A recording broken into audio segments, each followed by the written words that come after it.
Bienvenidas, bienvenidos a mi canal.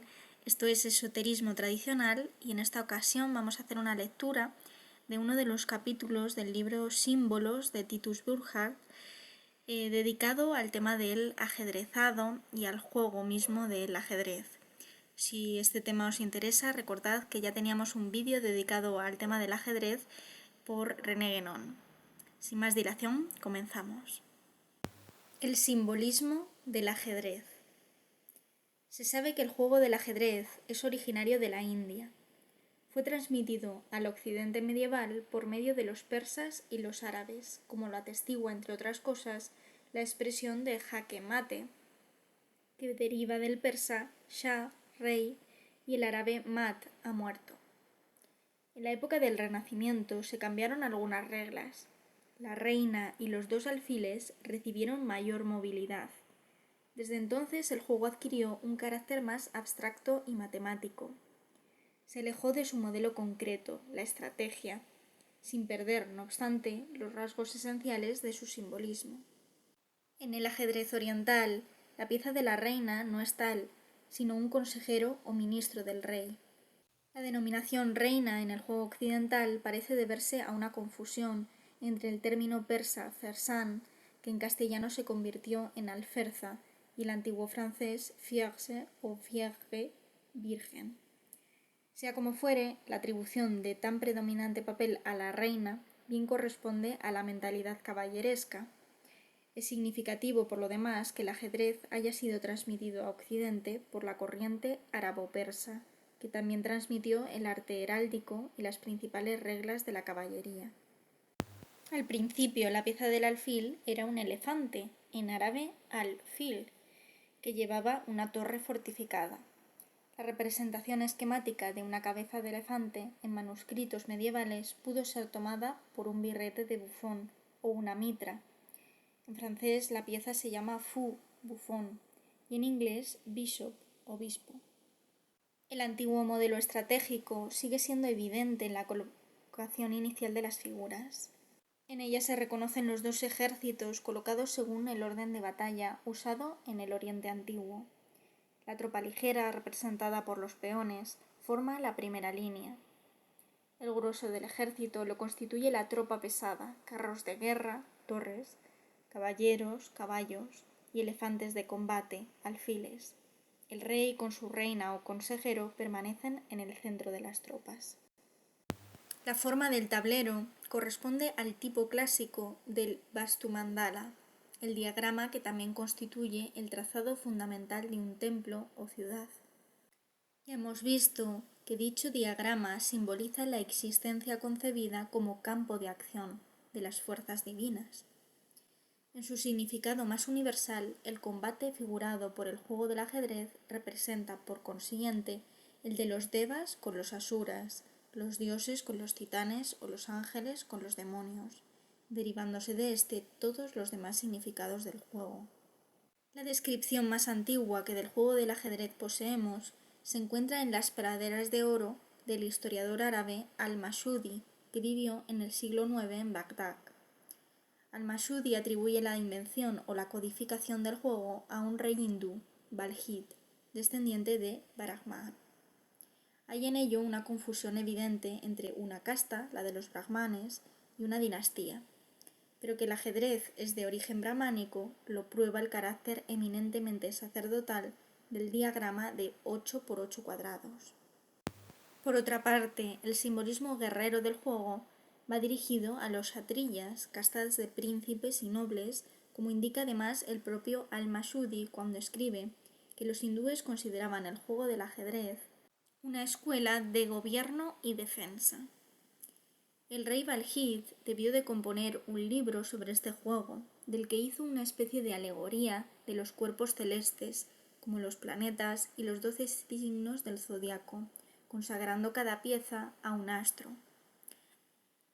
Hagamos notar que los hindúes cuentan 8 planetas: el Sol, la Luna, los 5 planetas visibles a simple vista y Rahu, el astro oscuro de los eclipses.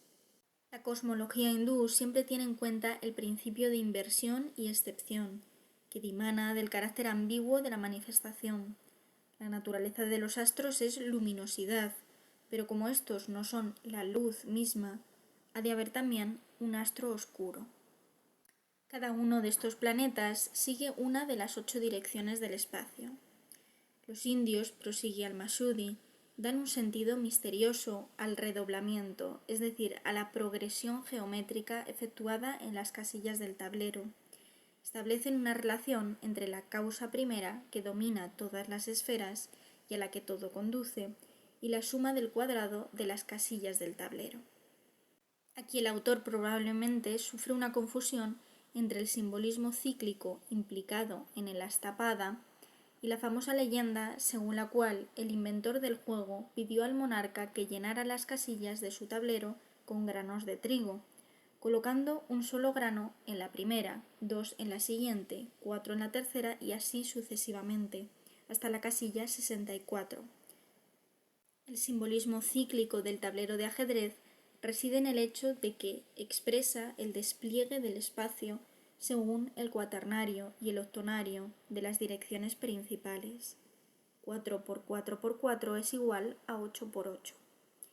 Y de que sintetiza en forma cristalina los dos grandes ciclos complementarios del Sol y de la Luna, el duodenario del zodiaco y las 28 mansiones lunares.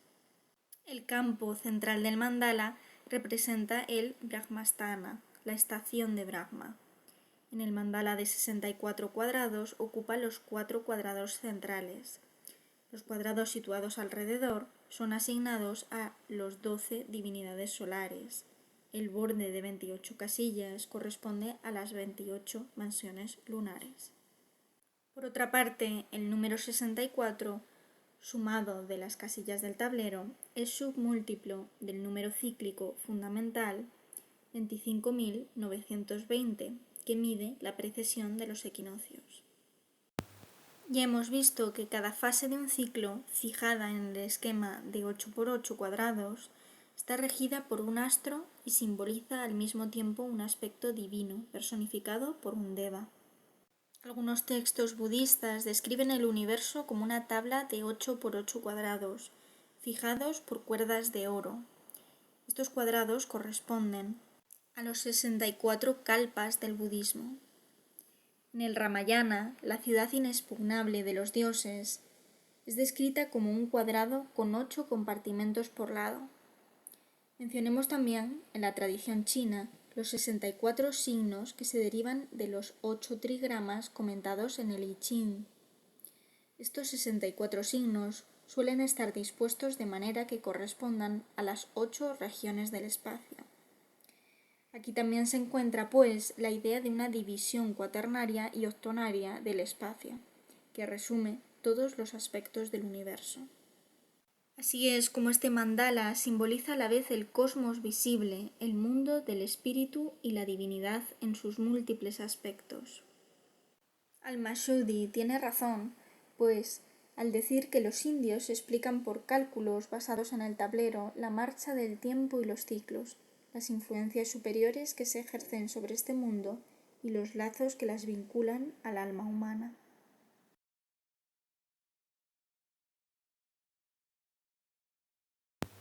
El ajedrez puede ser considerado como un despliegue de un esquema formado por 4 cuadrados alternativamente negros y blancos, y en sí constituye un mandala de Shiva, Dios en su aspecto de transformador. El ritmo cuaternario, del que este mandala es como la coagulación espacial, expresa el principio del tiempo. Los 4 cuadrados, dispuestos alrededor de un centro no manifestado, simbolizan las fases cardinales de todo ciclo. La alternación de casillas blancas y negras en este esquema elemental del tablero revela su significado cíclico y hace de él el equivalente rectangular del símbolo extremo-oriental del yin-yang. Dado que el tablero chino, que también es originario de la India, no cuenta con la alternancia de los dos colores, es de creer que este elemento viene de Persia, permanece fiel al simbolismo original del tablero de ajedrez. El tablero es una imagen del mundo en su dualismo fundamental. Por esta razón, el tipo de Vastu Mandala de casillas impares no pudo servir de tablero. El campo de batalla que éste representa no puede tener centro manifestado, pues debería situarse simbólicamente fuera de las oposiciones. Si el mundo sensible en su expansión íntegra resulta en cierto modo de la multiplicación de las cualidades inherentes al espacio por las del tiempo, el Vastumandala deriva de la división del tiempo por el espacio. Se recordará la génesis del Vastumandala a partir del ciclo celeste indefinido, siendo este dividido por los ejes cardinales y luego cristalizado en su forma rectangular. El mandala pues es el reflejo invertido de la síntesis principal del espacio y del tiempo, y en ello radica su alcance ontológico. En el lugar elegido para la construcción del templo se erige un pilar y se traza un círculo alrededor a guisa de ñomón. La sombra del pilar, proyectada en el círculo, indicará, por sus posiciones extremas de la mañana y la tarde, dos puntos unidos por el eje este-oeste. Alrededor de estos mismos puntos se trazan a continuación, con un compás hecho de una cuerda, círculos gemelos que se entrecortan en forma de pez, que marcará el eje norte-sur. Otros círculos, centrados en 4 puntos de los ejes obtenidos, permitirán fijar, por sus intersecciones, las 4 esquinas de un cuadrado. Este se presenta así como la cuadratura del ciclo solar, cuya imagen directa es el círculo de ñomón. Este rito de la orientación es de un alcance universal. Sabemos que fue practicado en las más diversas civilizaciones. Antiguos libros chinos la mencionan, y Vitruvio nos enseña que de esta manera establecían los romanos el cardo y el decumanus de las ciudades. Se habrá observado que las 3 fases de este rito corresponden a 3 figuras geométricas fundamentales: el círculo, imagen del ciclo solar, la cruz de los ejes cardinales y el cuadrado que de ellos resulta. Son los símbolos de la gran tríada extremo-oriental: cielo, ser humano, tierra. Por otro lado, el mundo está tejido de 3 cualidades fundamentales o gunas, y el mandala representa este tejer de manera esquemática, en conformidad con las direcciones cardinales del espacio. En la tríada cielo, ser humano, tierra, es el ser humano en esta jerarquía el intermediario entre el cielo y la tierra, principio activo y principio pasivo, exactamente igual que la cruz de los ejes cardinales es el intermediario entre el ciclo ilimitado del cielo y el cuadrado terrestre.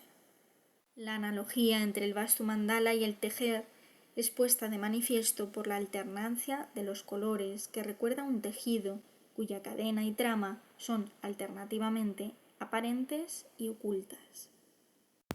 La alternancia del blanco y el negro corresponde además a los 2 aspectos principalmente complementarios pero prácticamente opuestos del mandala. Por una parte, este es un Purusha mandala, es decir, un símbolo del espíritu universal, en cuanto síntesis inmutable y trascendente del cosmos. Por otra parte, es un símbolo de la existencia, Vastu, considerada como soporte pasivo de las manifestaciones divinas. La cualidad geométrica del símbolo expresa el espíritu y su extensión puramente cuantitativa, la existencia. Del mismo modo, su inmutabilidad ideal es espíritu y su coagulación limitativa es existencia o materia. En la polaridad considerada, esta última no es la materia prima, virgen y generosa, sino la materia secunda, tenebrosa y caótica, raíz del dualismo existencial.